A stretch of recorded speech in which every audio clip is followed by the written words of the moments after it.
حضرت یوسف کے قصے سے عبرت حاصل کرو، اس میں تمہیں ان کی بعض سازشوں کا پتہ لگے گا۔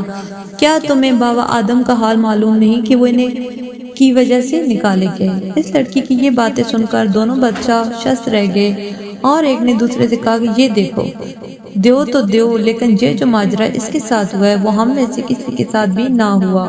ایسی بات تو اب تک دنیا میں کسی کے ساتھ بھی پیش نہ آئی ہوگی۔ وہ فوراً الٹے پاؤں پھرے اور شہریار بادشاہ کی دارالسلطنت میں پہنچے۔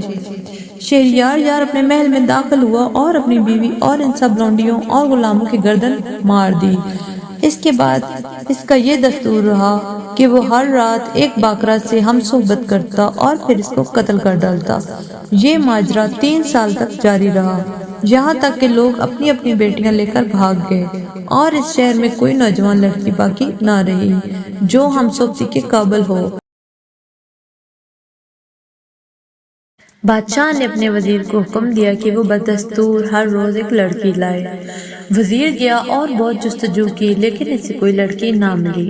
آخرکار وہ مغموم ہو کر گھر آ گیا اور دل ہی دل میں بادشاہ کی طرف سے بہت خائف تھا۔